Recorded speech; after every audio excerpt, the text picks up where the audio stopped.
Muito obrigado. Senhor presidente, colegas deputados, colegas deputadas, eu subo essa tribuna ao final desse semestre legislativo para fazer um balanço da atividade realizada na Câmara dos Deputados, ao tempo em que avalio também as iniciativas realizadas pelo nosso mandato. Chego a esse parlamento no primeiro mandato e sempre que posso agradeço a militância do meu partido, do PCdoB, aos eleitores que me conduziram até aqui. Agradeço às entidades do movimento popular, do movimento social, as entidades da sociedade civil paulista, que têm feito, nesses 6 meses de mandato parlamentar, um diálogo permanente e têm me permitido construir as iniciativas que encaminho aqui na Câmara dos Deputados. Mas, em primeiro lugar, presidente, colegas, eu quero dar a minha opinião sobre o papel que a Câmara dos Deputados exerceu durante esses últimos meses. Considero, primeiro, que a Câmara cumpriu com as suas responsabilidades no que diz respeito a colaborar para a estabilidade da economia do Brasil e apontar para a retomada do crescimento econômico. A Câmara agiu corretamente quando acolheu o pedido, a proposta, o encaminhamento feito pela Presidência da República de medidas para reequilibrar a economia do nosso país.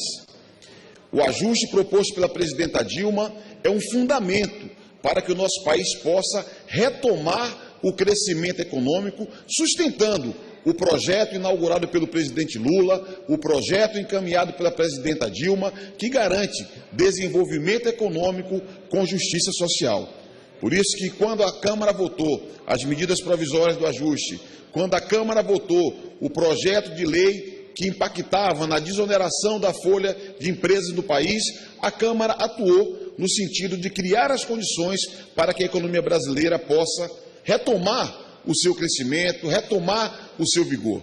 Nós sabemos da gravidade da crise econômica mundial que se arrasta por anos, sabemos do conjunto de medidas adotadas pela presidenta Dilma para enfrentar a recessão internacional que repercute no Brasil, e a Câmara teve responsabilidade ao cumprir no tempo com seu dever, garantindo as condições para que a economia brasileira possa retomar o seu nível de crescimento em patamares adequados. Considero, presidente, colegas, que essa casa também cumpriu um papel importante para garantir a estabilidade política do nosso país. Infelizmente, nesses últimos meses, nós vimos desfilar por esse plenário e por essa tribuna manifestações de parlamentares, assim como ouvimos manifestações fora desse parlamento, que têm um sentido antidemocrático, de questionamento dos resultados das urnas, em que legitimamente o povo brasileiro ofereceu à presidenta Dilma um novo mandato. Mais que isso, chegou a esse parlamento iniciativas antidemocráticas que sugeriam mesmo interromper o atual mandato da nossa presidenta. O presidente Eduardo Cunha foi correto, determinando o arquivamento de todas essas iniciativas. Quero crer que no segundo semestre nós possamos avançar, romper com essa lógica golpista que ainda orienta a atitude e a posição de determinados segmentos políticos, de determinados partidos políticos. Mas se ousarem seguirem nessa escalada antidemocrática, seguramente essa casa vai honrar as suas melhores tradições e vai dizer não a qualquer manifestação antidemocrática, vai dizer não a qualquer iniciativa golpista. Essa é a minha expectativa, que o parlamento honre com as suas melhores tradições. Considero que nesse semestre a Câmara teve coragem de enfrentar determinadas matérias polêmicas, matérias controversas, em que o meu partido, PCdoB, eu próprio, tive a oportunidade de manifestar claramente a nossa posição. Uma matéria polêmica que passou por esse plenário em primeiro turno, por exemplo, foi a votação da maioridade penal. Eu sustentei na comissão especial, eu sustentei aqui nesse plenário, de que é um erro a redução da maioridade penal do Brasil. Primeiro, porque viola a Constituição do nosso país, quando fere direitos fundamentais. Tenho insistido que não por acaso o Constituinte escreveu apenas a maioridade penal na Constituição. O artigo 228 compõe um conjunto de direitos fundamentais e é muito importante que, ao final da votação, esse plenário possa dizer não à violação da nossa Constituição. Se não fosse por isso, pelo mérito da proposta, sustentei em inúmeros momentos que é ineficaz para combater a violência no Brasil. Aliás, sempre disse, a PEC que reduz a maioridade penal tem um número que merece, 171, que no Código Penal é o estelionato. E essa proposta é um estelionato, porque ilude a população brasileira que é um mecanismo para combater a violência e acabar com a impunidade. Até porque nós sabemos que a violência é um fenômeno complexo e soluções simples sempre serão falsas. É necessário nós buscarmos os fundamentos desse fenômeno para poder combater. Eu acredito que nós temos que garantir direitos para a nossa juventude, oportunidades, educação de qualidade, lazer, cultura, esporte, formação, trabalho. É assim que nós vamos construir para as novas gerações uma sociedade mais correta, mais civilizada. Aprovar a maioridade penal vai colocar o Brasil na contramão do mundo. Vamos violar acordos internacionais. Vamos contra a tendência majoritária do mundo. 70% dos países têm maioridade penal a partir dos 18 anos. Portanto, esse tema é um exemplo de uma matéria polêmica. Reconheço que a Casa teve coragem de abordar, mas é muito grave o equívoco que pode ser cometido se nós mantivermos a votação no primeiro turno. Quero crer que até agosto, quando voltaremos a examinar em segundo turno, este parlamento refletirá mais, ouvirá a sociedade civil, estudará mais a matéria e seguramente nós iremos encerrar essa votação rejeitando essa violência contra a juventude brasileira. Essa violência contra a juventude brasileira. Durante esse semestre, nós enfrentamos um debate importante sobre a reforma política. O meu partido, o PCdoB, é defensor da reforma política. Nós acreditamos que é necessário um sistema político, partidário e eleitoral que dê mais legitimidade à política e aos partidos. Um sistema político que permita um diálogo entre as instituições do Estado, entre governos e a sociedade, porque é baixa a legitimidade da política hoje. Entretanto, a meu juízo, o resultado do processo que chegamos até aqui, do debate da reforma política, está muito longe, muito aquém daquilo que espera a sociedade brasileira. Digo isso primeiro porque nós não avançamos em nenhum mecanismo de participação política direta, de democracia direta, que permitisse aproximar a população da política. Digo isso porque nós não enfrentamos o tema central da reforma política, que é acabar com o financiamento empresarial, que é sim a raiz da corrupção política no Brasil. Sem combater o financiamento empresarial, nós não enfrentaremos essa que é uma grande preocupação, que é a corrupção, uma grande preocupação da população brasileira. Considero, entretanto, que ao menos esse arremedo de reforma eleitoral não cometeu nenhum outro ataque mais grave à experiência democrática do Brasil, porque em alguns momentos se tentou cláusulas de barreira e adoção de outros mecanismos que na verdade, iria inibir a participação política de partidos como o meu, o PCdoB, que tem extrato popular, que tem perfil ideológico nítido. Nós resistimos às investidas antidemocráticas e considero que, ao final, essa reforma política vai avançar muito pouco no sentido de ampliar a participação da sociedade brasileira e a legitimação da política, dos políticos e dos partidos. Inclusive, a sociedade civil, que se organizou através da Coalizão Democrática, a partir da Ordem dos Advogados do Brasil, da Conferência Nacional dos Bispos do Brasil, da União Nacional dos Estudantes, entre outras entidades, infelizmente não teve nessa casa a devida acolhida, não teve nessa casa a devida oitiva de proposta da sociedade civil no sentido de fortalecer o sistema político do nosso país. Portanto, a reforma política, que ainda não está conclusa, eu creio que não avançou no sentido que a sociedade brasileira esperava por parte dos nossos parlamentares. Devo dizer que, ao longo desses meses, tive o privilégio de atuar em várias comissões, e a atividade do parlamentar é muito relevante no plenário, mas também nas comissões, sobretudo na Comissão de Educação, em que sou titular e tive a oportunidade de acompanhar a evolução de iniciativas importantes do governo. Eu saliento uma primeira iniciativa, que é o FIES, o Financiamento Estudantil, que teve uma evolução muito relevante na ampliação da matrícula e, durante esse período, uma polêmica aberta com a oposição, mas o governo operou mudanças no sistema do FIES importantes para garantir, primeiro, uma qualidade maior na oferta da educação dos alunos beneficiários do FIES. Segundo, para controlar abusos nos aumentos de mensalidades que penalizariam os nossos alunos ao final, depois de formados. É necessário o governo intervir para impedir que abusos aconteçam, onerando os estudantes beneficiados por esse programa. Considero que o governo acertou.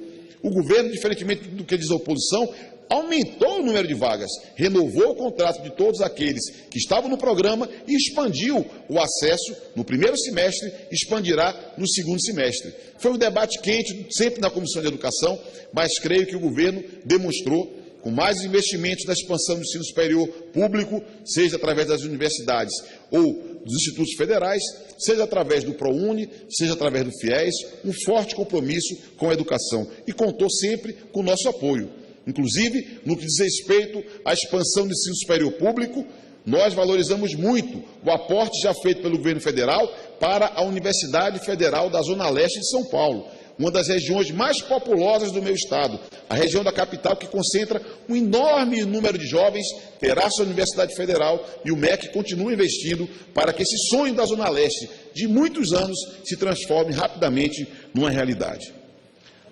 Atuei na Comissão de Direitos Humanos. Tenho uma militância política vinculada à questão dos direitos humanos. Combati toda e qualquer forma de intolerância religiosa, que infelizmente ainda existe no Brasil. E a Comissão de Direitos Humanos tem feito manifestações importantes, aberto espaço para que nós possamos criar uma cultura de paz e combater toda e qualquer forma de intolerância religiosa. Atuei no sentido de combater o racismo. Nessa casa, somos poucos, os deputados e deputadas negros e negras. O Brasil ainda é marcado profundamente, desde o escravismo, pela discriminação, o preconceito, o racismo. Mas nós, da Comissão de Direitos Humanos, multiplicamos iniciativas, apoiando desde tradições de matriz africana até políticas afirmativas no sentido de combater o racismo em nosso país. E na comissão tenho sustentado a necessidade urgente do Brasil criminalizar a homofobia. É uma vergonha para um país com desenvolvimento cultural, social, econômico e maturidade política como o Brasil ainda conviver com manifestações homofóbicas como as que nós assistimos volta e meia, chegando mesmo a ceifar a vida de pessoas. Por isso que, para nós, do PCdoB, o meu mandato é firme na defesa da criminalização da homofobia. Atuo aqui na Casa, na comissão que investiga a crise hídrica. É um fenômeno que tem natureza no clima, mas tem natureza na ação governamental. A crise hídrica atingiu fortemente o meu estado. O estado de São Paulo teve impacto, inclusive na economia, em função dessa dificuldade. Não podemos atribuir apenas a São Pedro, apenas a incidência de chuvas. É necessário que o estado de São Paulo, falo do estado que moro, que vivo, que milito, que represento, corrija as deficiências no investimento na infraestrutura para que nossa economia e a nossa sociedade não siga sendo penalizada como foi no último período. E essa comissão que acompanha a crise hídrica no Brasil tem dado sugestões relevantes para que o país não sofra mais como sofreu no último período. E considero que uma outra comissão que atuei, agora uma comissão parlamentar de inquérito que investiga a violência contra os jovens negros e pobres do Brasil, também fez um trabalho muito relevante. Eu saúdo o fato de que o seu relatório final foi aprovado por unanimidade. Todos os deputados da Comissão Parlamentar de Inquérito somaram na aprovação desse relatório. Evidentemente que não incorporou toda a minha perspectiva, todas as minhas posições, as minhas opiniões, como de resto não incorporou todas as posições de nenhum partido nem parlamentar. Mas é um relatório denso, um relatório que denuncia o racismo institucional existente no Brasil, que denuncia o genocídio da juventude negra e pobre do Brasil e que propõe caminhos para enfrentar o racismo, para promover a igualdade racial, criando um fundo de combate às desigualdades raciais e que propõe um conjunto de políticas, levando em conta o território, segmentos etários e desse modo enfrentando esse mal que atinge uma parte importante da nossa juventude. Se me permite uma parte. Eu concedo uma parte ao meu camarada, deputado Chico Lopes. Fiquei prestando atenção e deixei Vossa Excelência discorrer sua linha de raciocínio, que fez uma análise quase que geral dos últimos acontecimentos desta casa. E o foco é a questão do negro. Evidentemente que nós temos uma participação na cultura brasileira, nas artes, nas cozinhas, mas politicamente nós ainda temos muito o que avançar. Apesar da CPI ter encontrado que não precisava de uma CPI para a gente saber qual o nosso papel na sociedade e qual o tipo de proteção que tem as pessoas pobres. Branco também não tendo rico, ele também sofre as mesmas consequências. Mas a diferença é na cor, infelizmente. Mas eu acredito que o parlamento nosso, apesar dessas divergências que nós encontramos aqui, nessa dificuldade atualmente, nós avançamos. Por isso quero parabenizar Vossa Excelência. Agora eu gostaria de chamar a atenção da análise que o senhor faz de São Paulo sobre a questão dos recursos hídricos. O Ceará, nós estamos 5 anos sem questão de o inverno, por menor que seja, seca literalmente. A única diferença que nós temos é que qualquer seca no Ceará se transformava em música, transformava em poesia, mas o homem de chapéu de palha em Fortaleza pedindo esmola e uma nova favela aparecia. 5 anos de seca, não teve ainda uma invasão, não teve nada que mexesse na segurança de Fortaleza. E sabe por quê? Pela Bolsa Família, pela série de políticas afirmativas do governo, que o Ceará e o Nordeste teve direito. Portanto, quero parabenizar Vossa Excelência e parabenizar pela essa análise que se faz do nosso país neste momento, inclusive da nossa cor. Obrigado, deputado Chico Lopes. E quero concluir sobre esse tema da CPI da juventude negra e pobre no Brasil, que foi importante nas indicações de projetos de lei, de projetos de emenda à Constituição. Fizemos um levantamento de vários projetos que podem ter impacto no combate ao homicídio dos jovens negros e pobres no Brasil.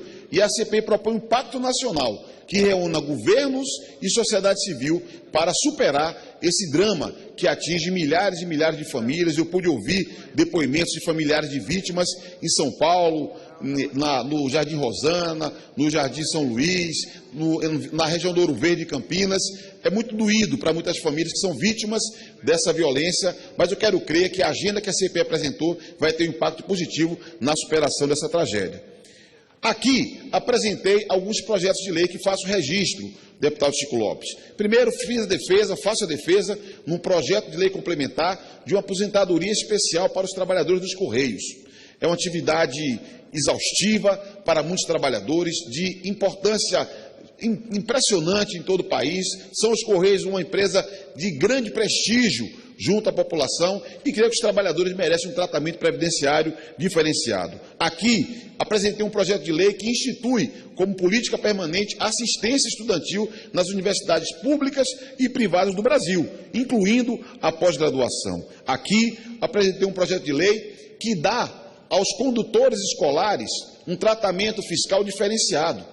Eu sempre falo que os tios e tias, como são conhecidos em São Paulo, os condutores escolares, eles são os pais e mães dos nossos filhos entre a nossa casa e a escola. E muitas vezes merecem um tratamento diferenciado. Portanto, propus a isenção de imposto sobre produtos industrializados na aquisição desses veículos de transporte escolar. Aqui, propus um projeto de lei que institui paridade de gênero nos conselhos do governo, para que nós possamos estimular a participação de mulheres. Como vereador em São Paulo, aprovei uma lei municipal que foi sancionada pelo prefeito Haddad, se converteu em lei e hoje está valendo. Em São Paulo, os conselhos da cidade têm pelo menos 50% de mulheres. Começou pelo conselho da cidade e há um prazo de transição para se implantar em todos os conselhos. E aqui pude apresentar emendas a uma medida provisória, mas que se transformou em lei, prorrogando o prazo de vigência da Lei de Incentivo ao Esporte, que criei quando ministro, produzindo mais transparência e profissionalismo nos clubes de futebol do nosso país, o que é algo muito importante, porque o futebol é um patrimônio do Brasil e é necessário que esse patrimônio seja bem cuidado.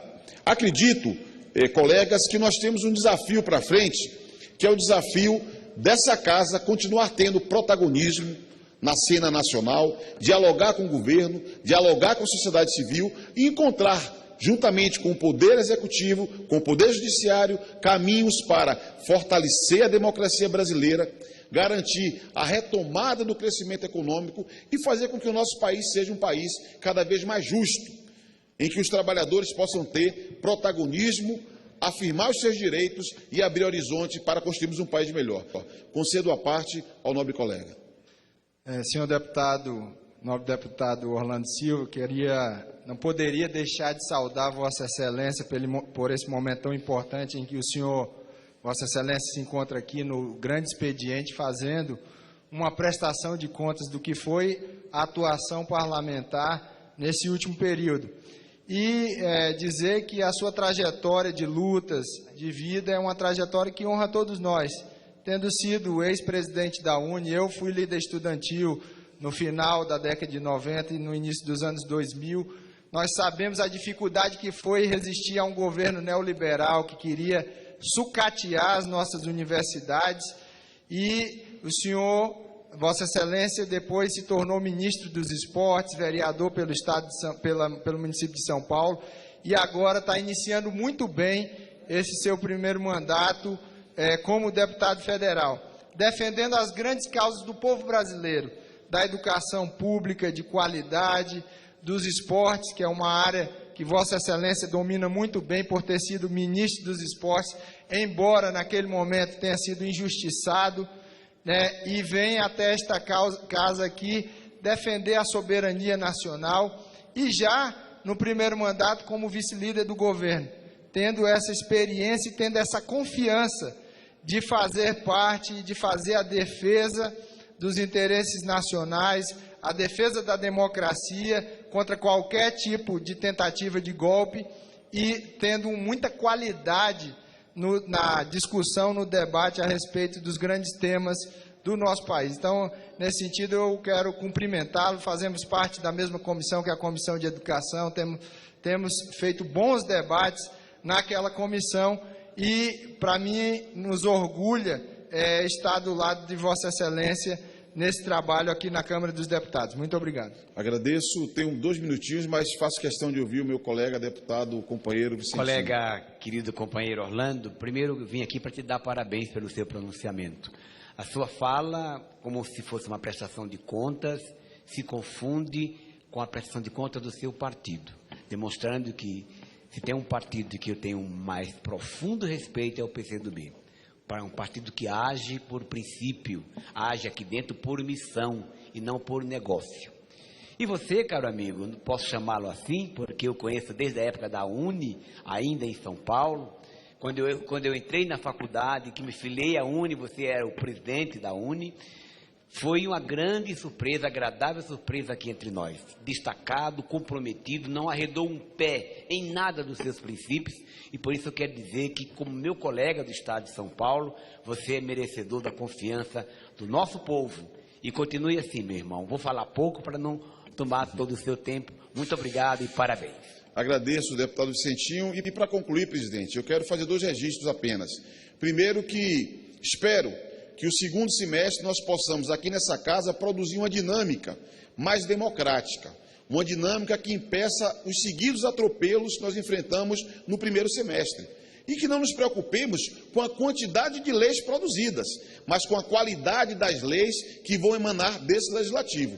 Eu creio que é fundamental que essa casa possa ter cuidado, critério, para que possamos atender aos reclamos da população brasileira. E, por fim, dizer que nesse período, se tem um fator que me orgulha de ter atuado nessa Câmara, é o fato de ser vice-líder do governo da presidenta Dilma. Dediquei o máximo dos meus esforços para sustentar um projeto político que vai muito além desse mandato e desse governo. É um projeto político que tem um significado histórico.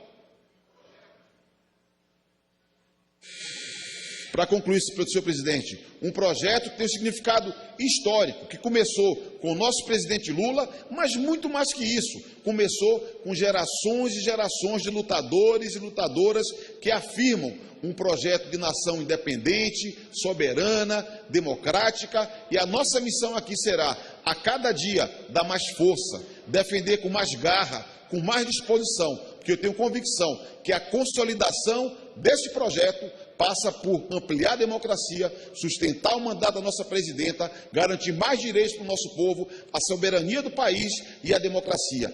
A esse projeto servirei, combaterei sem tréguas. Muito obrigado, senhor presidente.